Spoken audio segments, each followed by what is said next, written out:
Hello बंधुসকল नमस्कार welcome to my channel happy learning. आज मैं क्लास 10 अध्याय 6 त्रिभुज এই চেপ্টাৰটো অলপমান বুজাই দিম। ইয়াৰ পৰিচয় দি দিম বেসিকখিনি। এতিয়া ত্ৰিভুজ মানে কি যদি মই কওঁ তুমি চাবা যে ত্ৰিভুজ মানে কি এনেকুৱা তিনিটা বাহুৰে আবৃত এটা বন্ধচিত্ৰ হ্যাঁ নহয় আৰু এইটো ইয়াৰ ডেফিনেশন হৈছে। ত্ৰিভুজ কাক বলে যদি আমি কওঁ কোৱেশ্চন ত্ৰিভুজ কাক বলে त्रिभुज काक बोले एटू सिम्पल क्लास 6 प्रश्न क्लास 7 प्रश्न होइसे तुम एटू मुखस्थ करब ना लागे खाली बुझि लवा।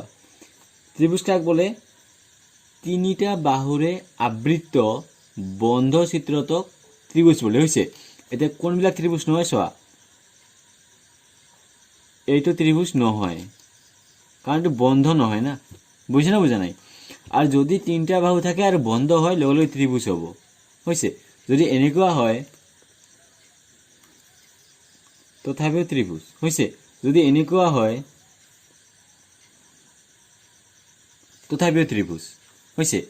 सो मेन आमार काम की बाहु তিনিটা হ'ব লাগিব এটা দুটা তিনিটা আৰু কি হ'ব লাগিব কোণ তিনিটা হ'বই বাহু তিনিটা থাকিলে होइसे। আৰু ইটো আটাইতকৈ সৰু বহুভুজ ইটোকে কয় होइसे কাৰণ তিনিটা বাহুত কম থাকিলে বহুভুজ হ'বই নোৱাৰে होइसे। सो मेनলি আমাৰ ত্ৰিভুজৰ কাৰণে তিনিটা বাহু থাকিব লাগিব আৰু গোটেইবিলাক বন্ধ থাকিব লাগিব এইবিলাক বন্ধ হ'ব লাগিব होइसे। যদি খোলা থাকে তেনহলে নহব होइसे। এতিয়া চোৱা ত্ৰিভুজৰ বাহু কোনটোক কয় মই সিম্পল বুজাই আছো তুমি অলপ সময় চোৱা সহজৰ পৰা আৰম্ভ কৰিম আৰু টান লৈকে যাম।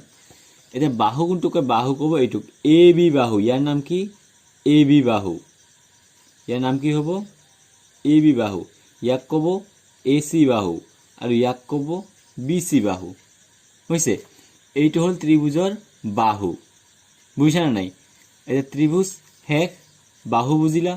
এঙ্গেল মানে কোণ এইটো এটা কোণ এইটো এটা কোণ এইটো এটা কোণ होइसे। এতে যদি মই ত্রিভুজ ল সোয়া ত্রিভুজ আৰু এটা আঁকিলো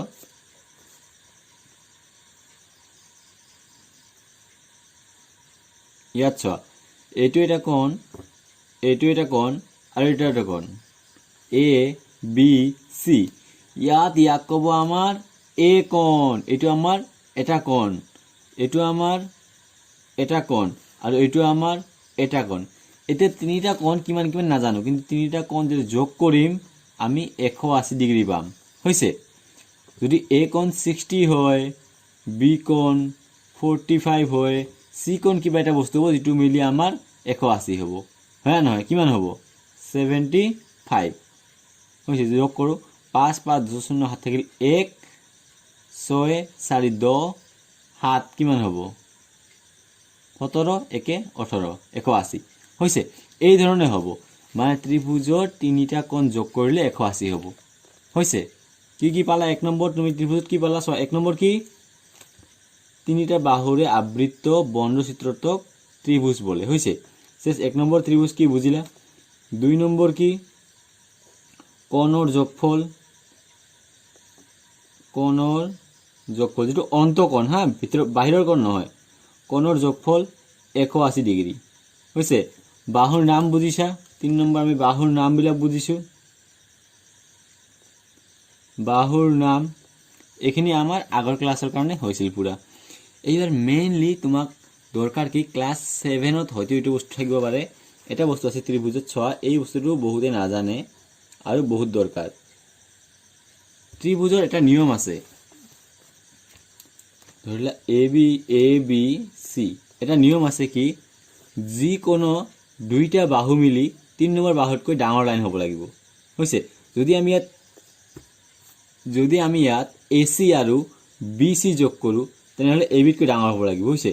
যি কোনো দুটা বাহু যদি আমি এসি প্লাস এবি ধৰা এসি আৰু এবি যোগ কৰিছো তেনেহলে এইটো বিসিতকৈ ডাঙৰ হ'ব লাগিব होइसे না বুঝা না এই বিসিতকৈ ডাঙৰ হ'ব লাগিব যি কোনো বাহু। যদি আমি বিসি যোগ কৰো বিসি যোগ এবি যোগ কৰো তেনেহলে এই দুটা বিসি আৰু এবি যোগ কৰিছো গতিকে এসিতকৈ ডাঙৰ হ'ব লাগিব होइसे। এইটো নিয়ম। বা আমি যদি বেলেগ যোগ কৰো এবি প্লাস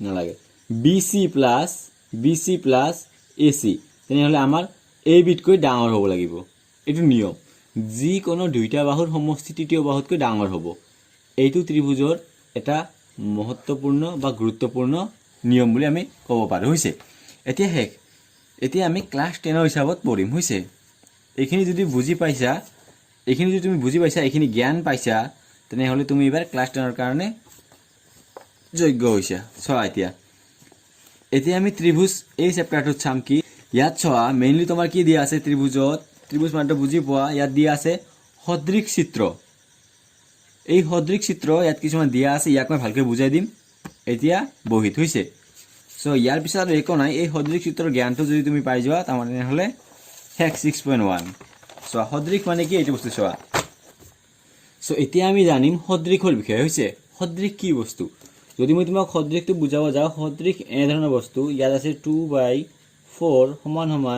1/2 যদি মই এই বস্তু বুজাও একে বস্তু ইয়াৰ মিনিং কিন্তু দেখাত বেলেগ দেখে হ্যাঁ নহয় সেম ইয়াত যদি মই লিখি দিও সদৃশ বস্তুটো তুমি ইয়াত চাবা এটা মই গোল বনাইছো হৈছে ইয়াত মই কৈছো তোমাক 2/1 ৰুটি খোৱা তুমি কি কৰিবা 2 ভাগ কৰিবা ইয়াক আৰু ইয়াৰ 1 ভাগ খাবা হৈছে 2/1 মানে কি 2 ভাগ কৰি তুমি 1 ভাগ খাইছা ধৰি তুমি এইখিনি খাইছা হ্যাঁ নহয় আৰু তোমাক বেলেগ মানুহে আহি কৈছে কিয় 2/1 ভাগ খাব বেছি খাব হ্যাঁ নহয় আৰু তোমাক কিমান খাব দিছে 4/2 ভাগ এইবাৰ তুমি 1 ভাগৰ ঠাইত 2 ভাগ পাইছা তুমি ভাবিছা মই বেছি পাই আছো কিন্তু নহয় সেই এটা ৰুটিকে 4 ভাগ কৰি 2 ভাগ দিছে তোমাক কি কৰিছে 4 ভাগ কৰিছে আৰু এই 2 ভাগ খাব দিছে এইটো 1 এইটো 2 নম্বৰ এই 3 নম্বৰ ভাগ এইটো 4 নম্বৰ ভাগ হৈছে তুমি ভাবিবা বেলেগ কিবা নহয় একে 2/1 আৰু 4/2 একে বস্তু সো এইটো বস্তু সদৃশ দেখাত বেলেগ কিন্তু ঘুৰি ফিৰি একে এইটো সদৃশ হৈছে সেম এই বস্তুৱে আজি ত্ৰিভুজৰ ক্ষেত্ৰত আমি পঢ়িম হৈছে ইয়াত চোৱা এতিয়া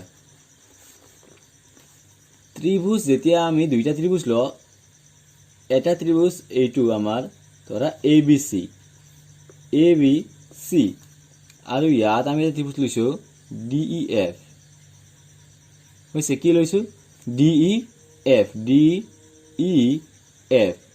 আৰু এই ত্ৰিভুজ দুইটাক আমাক কি কৈছে যে মাৰ্জ কৰা এঠাইত থোৱা হৈছে এঠাইত আনি থোৱা সো আমি ABC আৰু DEF ক এঠাইত থম সবা হৈছে প্ৰথমে আমি DEF ক পেইন্ট কৰিছো ৰঙা ৰঙেৰে হৈছে আৰু ইয়াত থৈছো DEF কি ইয়াৰ নাম DEF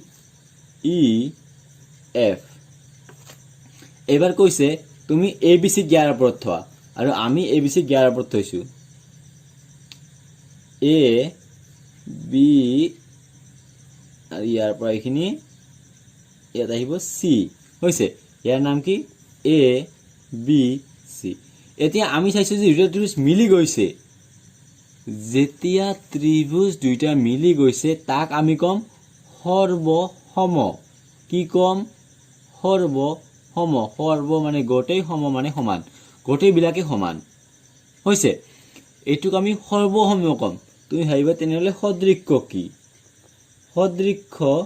কি তোমাৰ এইটো প্ৰশ্ন হৈছে এতিয়া চাবা সদৃশ কি বস্তু চোৱা আমাক আকৌ দুটা ত্ৰিভুজ দিছে ABC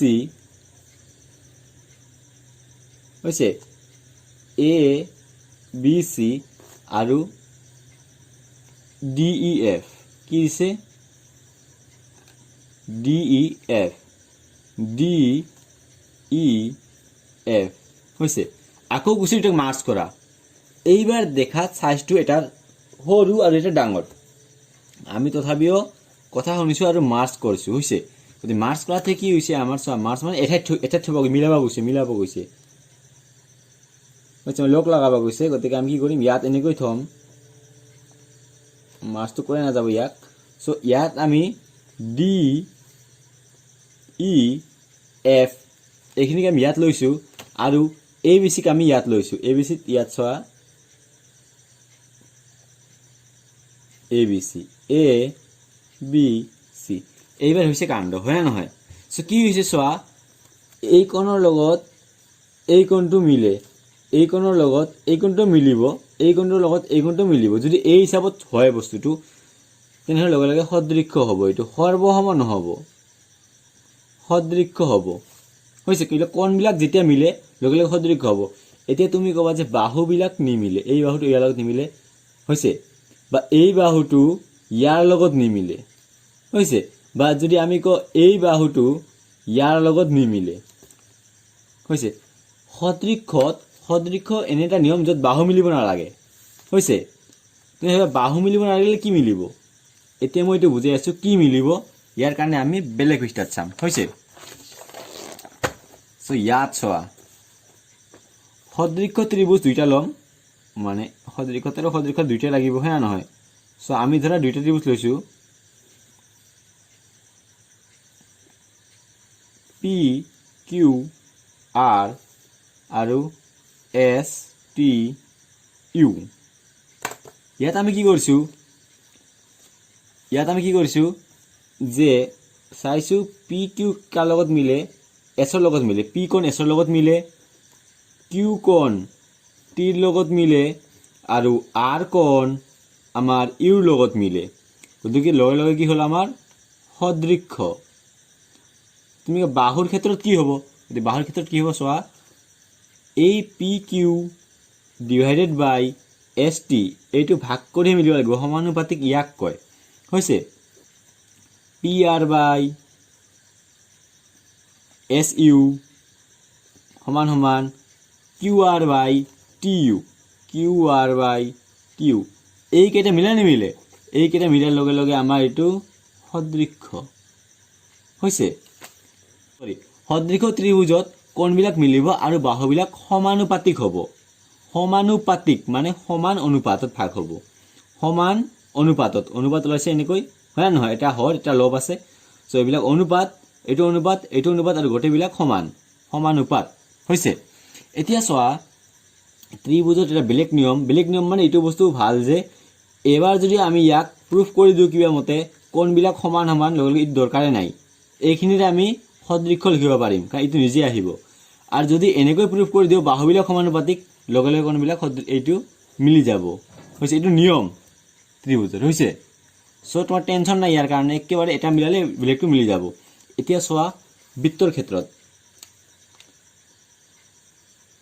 এয়া এটা বৃত্ত আৰু এয়া এটা বৃত্ত, হৈছে। চ' এই বৃত্তৰ ক্ষেত্ৰত কোনো ক'ব লগা নাই, কোনো নাই, বাহুও নাই, কি বস্তু মিলিব কি বস্তু নিমিলিব, হয় নহয়? চ' ডাইৰেক্ট কোনো কি নাই, টেনশ্যন নাই, সদৃশ লিখি দিয়া। গোটেইবিলাক বৃত্তই এটাই আন্তৰ সদৃশ, হৈছে। বুজিছা নাই? যদি ইয়াৰ ভিতৰত এটা সৰুকৈ বৃত্ত দিওঁ, লগে লগে এইটো সদৃশ, হৈছে। গোটেইবিলাক বৃত্তই সদৃশ। চ' ইয়াৰ পিছত আমাৰ কি আহিব, যদি আমি কওঁ বৰ্গৰ ক্ষেত্ৰত, বৰ্গ ধৰা এটা সৰু বৰ্গ লৈছোঁ, এটা ডাঙৰ বৰ্গ লৈছোঁ, হৈছে। বৰ্গৰ কোণবিলাকতো গোটেইবিলাক একে না। যদি ইয়াত মই চা, ইয়াৰ আমি 90 ডিগ্ৰী এইটো বাদ দে, মেইনলি আমি বাহু চাম। বাহুৰ কাৰণে চাম, এইটো 1 চেণ্টিমিটাৰ, এইটো 1 চেণ্টিমিটাৰ, এইটো 1 চেণ্টিমিটাৰ, এইটো 2 চেণ্টিমিটাৰ, 2 চেণ্টিমিটাৰ, 2 চেণ্টিমিটাৰ, 2 চেণ্টিমিটাৰ, একে হ'ব, হয় নহয়? যদি আমি বাহুবিলাক চাওঁ, কি হ'ব, 1/2 ইকুৱেল 1/2, ইয়াৰ এটা বাহু আৰু ইয়াৰ এটা বাহু, ইয়াৰ এটা বাহু আৰু ইয়াৰ এটা বাহু, এনেকৈ যদি মিলাই চাওঁ গোটেইবিলাক একে আহিব। চ' সমানুপাতিক, লগে লগে এইটো সমানুপাতিক, আৰু কোণবিলাক ইয়াৰ 90 ডিগ্ৰী 90 ডিগ্ৰী, ইয়াৰ 90 ডিগ্ৰী 90 ডিগ্ৰী, গোটেইবিলাক ইয়াৰো সমান। গতিকে যিহেতু কোণবিলাকো সমান আৰু বাহুও সমানুপাতিক, লগে লগে বৰ্গবিলাক, গোটেইবিলাক বৰ্গ সদৃশ, হৈছে। চ' কি মনত থাকিল, ত্ৰিভুজৰ কোণবিলাক বা বাহুবিলাক মিলিব লাগিব এই ধৰণে, লগে লগে সদৃশ হ'ব। বৃত্তবিলাক গোটেই সদৃশ, বৰ্গবিলাক গোটেই সদৃশ, হৈছে। চ' এতিয়া আমি মেইন অংক কৰিব যাম, হৈছে। ইয়াৰ কাৰণে আমি ওলাব লাগিব অনুশীলনী 6.1, হৈছে। ইয়াত চোৱা কি কৈছে, সকলোবোৰ বৃত্তই সৰ্বসমানে সদৃশ, কোনটো? ইয়াৰ যেহেতু কোণ বাহু একো নাই গতিকে লগে লগে সদৃক্ষ মই কৈছোৱে আগতে তুমি লিখি ল'ব পাৰা সদৃক্ষ বুলি হৈছে। আৰু সকলোবোৰ বৰ্গই সদৃক্ষ নে সৰ্বসম মই ক'লোৱে সদৃক্ষ কাৰণ মাত্ৰ কৈছোঁ গতিকে সদৃক্ষ সদৃক্ষ লিখি ল'লে হ'ল হৈছে। এতিয়া চোৱা সকলো ডেশ ত্ৰিভুজ সদৃক্ষ কোণবিলাক সদৃক্ষ হ'ব। সমদ্বিবাহু যদি কওঁ সমদ্বিবাহুৰ ক্ষেত্ৰত কেতিয়াবা চোৱা সমদ্বিবাহুৰ ক্ষেত্ৰত মই যদি কৈ দিওঁ তোমাক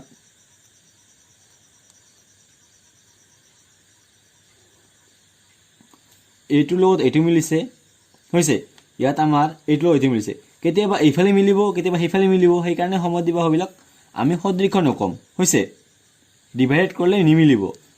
চ' সেইবাবে আমি সদৃক্ষবিলাকক সমদ্বিবাহুবিলাকক সদৃক্ষ নকম, কিন্তু সমবাহুবিলাক গোটেই সমানে থাকিব লাগিব। যদি ইয়াত থাকে আমাৰ চোৱা ইয়াৰ 1 হয় ইয়াৰ 1 হয় ইয়াৰ 1 চেণ্টিমিটাৰ গোটেইবিলাকৰ, আৰু ইয়াত যদি আমি এটা ত্ৰিভুজ লওঁ ডাঙৰকৈ ইয়াৰ 2 ইয়াৰ 2 ইয়াৰ 2 গোটেইবিলাক কি হ'ব ভাগ কৰিলে কি হ'ব 1/2 সমান 1/2 1/2 হৈছে। ইয়াৰ এইটো ইয়াত আহিল ইয়াৰ এইটো ইয়াত আহিল, এনেকৈ যদি কৰোঁ আমাৰ কি হৈ যাব গোটেইবিলাক একে আহিব সমানুপাতিক হ'ব, গতিকে লগে লগে আমাৰ কি হৈছে এইটো সদৃক্ষ, গতিকে ইয়াত আমি সমবাহু লিখিম হৈছে। 4 নম্বৰ চোৱা সমসংখ্যক বাহু থকা দুটা বহুভুজ সদৃক্ষ হ'ব যদিহে সমসংখ্যক বাহু থকা মানে সমান বাহু থকা দুইটা বহুভুজৰ ক্ষেত্ৰত ত্ৰিভুজে ধৰা যদি সিহঁতৰ অনুৰূপ কোণবিলাক কি হ'ব লাগিব সমান হ'ব লাগিব হয় নহয়, এই অনুৰূপ কোণবিলাক সমান হ'ব লাগিব, কোণবিলাক সমান হ'বই। যদি আমি বেলেগ বস্তু লওঁ বৰ্গ লওঁ হয় নহয়, বৰ্গৰ অনুৰূপ কোণবিলাক সমান, এই কোণটো ইয়াৰ লগত সমান, এই কোণটো ইয়াৰ লগত সমান, এই কোণটো ইয়াৰ লগত সমান, এই কোণটো ইয়াৰ লগত সমান হৈছে। চ' কি হ'ব লাগিব সমান হ'ব লাগিব, আৰু সিহঁতৰ অনুৰূপ বাহুবিলাক সমান না সমানুপাতিক এইটো বস্তু চোৱা সদৃক্ষ কৈছে যিহেতু আমাৰ সমান হ'ব দৰকাৰ নাই, সমানুপাতিক হ'ব লাগিব হৈছে। যদি ইয়াত সৰ্বসম কয় তেতিয়া সমান, ইয়াত যেহেতু আমাক সদৃক্ষ কৈছে তেতিয়া বাহুবিলাকৰ ক্ষেত্ৰত সমানুপাতিক হ'লেই হ'ব হৈছে। বুজিছেনে বুজা নাই, এটাত যদি 1 থাকে 2 থাকে এনেকৈ থাকিলেও হ'ব হৈছে। চ' আমাৰ 6.1 অনুশীলনী শেষ এইখিনি হৈছে। এতিয়া আমি 2 নম্বৰ কৰিম। ইয়াৰ তলত উল্লেখ কৰা বিলাকৰ দুটা ভিন্ন উদাহৰণ দিয়া, বেলেগ বেলেগ উদাহৰণ দিব লাগে ইয়াত হৈছে। তো 2 নম্বৰ কৈছে এজৰ সদৃক্ষ চিত্ৰ লাগে আমাক। চ' 2 নম্বৰ চোৱা এজৰ সদৃক্ষ লাগে মানে কি তোমাৰ টেনশ্যন নাই, 2 নম্বৰ এক সদৃক্ষ লাগে, এটা তুমি সৰু বৰ্গ আঁকি দিয়া এটা ডাঙৰ বৰ্গ আঁকি দিয়া, এইটো সদৃক্ষ হয় না নহয়, চ' সদৃক্ষ হৈ গ'ল হৈছে। এজৰ অসদৃক্ষ চিত্ৰৰ 2 নম্বৰ আমাৰ কৈছে এজৰ অসদৃক্ষ চিত্ৰৰ য'ত আমাৰ অসদৃক্ষ হ'ব লাগে, অসদৃক্ষৰ কাৰণে টেনশ্যন নাই, ডাইৰেক্ট এটা ত্ৰিভুজ আঁকি দিয়া এটা বৰ্গ আঁকি দিয়া, লগে লগে অসদৃক্ষ শেষ হৈছে। 2 নম্বৰ আমাৰ লগে লগে শেষ। 3 নম্বৰ চোৱা 3 নম্বৰ কি কৈছে তলত দিয়া চতুৰ্ভুজ দুটা সদৃক্ষ হয় নে নহয় উল্লেখ কৰা, এই চতুৰ্ভুজ দুটা সদৃক্ষ হয় নে নহয় চাব লাগে হৈছে। চ' ইয়াত আমাৰ ৰিজন দৰকাৰ নাই, তথাপি মই কৈ দি আছোঁ লিখি দি আছোঁ হৈছে, লিখি দিয়াই ভাল একেবাৰে। এক্সাৰচাইজ 6.1ৰ কুৱেশ্যন নম্বৰ কিমান হ'ব আমাৰ কুৱেশ্যন নম্বৰ 3 হৈছে। ইয়াত যদি মই কওঁ তোমাক কোনো ৰিজন দিব নালাগে হৈছে, এনেই মই বুজাই দি আছোঁ নহ'লে দীঘলীয়া হ'ব ভিডিঅ'টো। আৰু তলত দিয়া চতুৰ্ভুজ দুটা সদৃক্ষ হয়নে নহয় উল্লেখ কৰা, খালি উল্লেখ কৰিব লাগে হয়নে নহয়। চ' চোৱা PQRS আৰু ইফালে আছে ABCD, ইয়াত চোৱা মেইন বস্তু কি PQ বাই যদি AB কৰোঁ ইয়াত 1.5 আৰু 3 আছে, ইয়াতো 1.5 আৰু 3 আছে, ইয়াতো 1.5 3 আছে, ইয়াতো 1.5 3 আছে, গতিকে তোমাৰ মতে কি হ'ব লাগে সদৃক্ষ হ'ব লাগে ভাবিবা তুমি এইটো। কিন্তু মেইন কথা হৈছে চতুৰ্ভুজৰ ক্ষেত্ৰত খালি বাহুবিলাক চালে নহ'ব, কোণবিলাকো চাব লাগিব।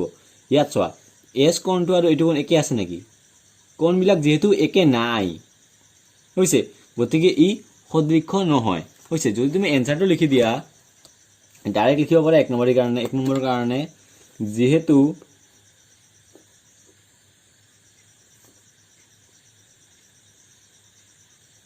ইয়াত চিত্ৰ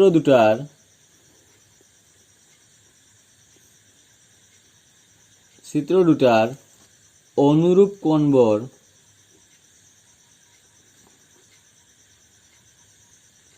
অনুৰূপ কোণবোৰ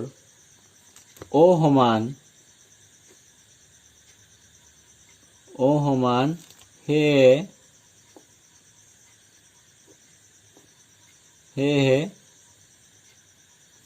এই চিত্ৰ দুটা সদৃশ